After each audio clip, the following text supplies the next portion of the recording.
class that I have is a 3 UP English class, so they're enriched.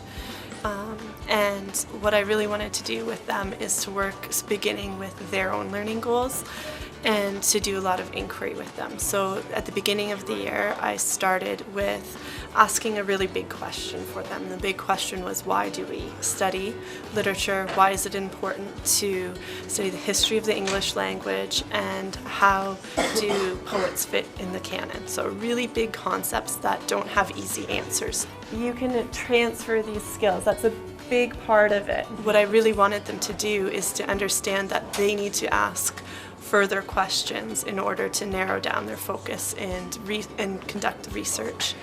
I finished my book, but it's part of a series, so like the ideas weren't finished. That's okay. First of all, you can keep reading the series if you want. You could do it on the whole series if you have time, especially if you loved it enough to finish it that quickly.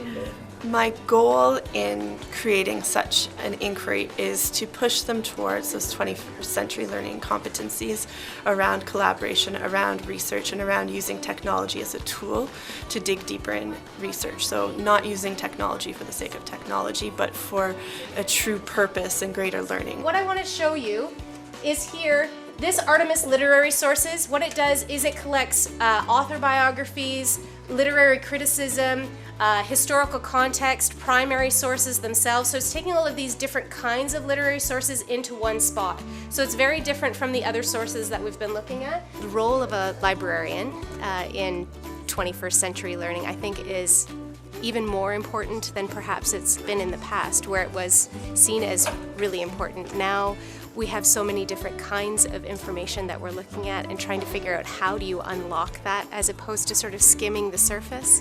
So that when you end up with that Wikipedia article, how do you know whether or not you can trust what you're finding there? What are the clues that you find? What are the names that you start to recognize for people who are writing on your topics or your ideas? Remember your step here, you want to change it so anyone with the link can view, as opposed to initially it's very superficial for many of them. They know Google's their friend, they can look anything up, and it seems like that kind of information is throwaway for them. And to me, it's deepened their questioning around the information they find.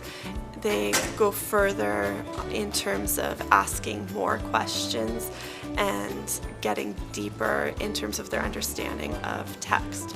I think that the greatest thing that we have is how we can share things with each other through the different apps and things that we use. So a lot of the websites, you can link different people to whatever you're working on, and that way you can collaboratively work on a piece, and sometimes you can just do it on your own, but there's always those options that they can edit or they can comment, and that way it's an easier resource to use so that we can do collaborative work. We all get little ideas, and we all branch off and find bigger ideas that relate to this, and then we share this with the class, so we're not all working by ourselves. It's a team effort to accomplish our own goals. So we each chose a novel, and then we were split into groups so that each of our books have something that relate. So our group, we all have dystopian or utopian novels.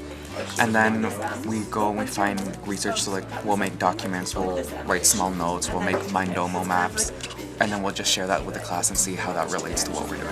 I think it's more convenient online because then you don't have to think of a meeting spot or day. You know, you could just go on the computer and it's you can see who's logged on too, and you can see other revisions, so it's really convenient. These skills that we're using now might as well, even though most of us, especially in this class, won't be doing English degrees or degrees in arts or language, our research skills that we use are going to be the same. I really want them to understand that they can transfer these skills. So as a part of that project, we did a second iteration of an inquiry process with another piece of material. And at this time, they were able to show greater collaboration. They were much stronger with their research skills, and not only that, but they were better communicators. They had a better understanding of who their target audience was. They could make changes to what they had planned to do and be more creative. They had the freedom to do that. So I really saw growth in their use of those 21st century competencies, and that they could transfer from one situation to the next.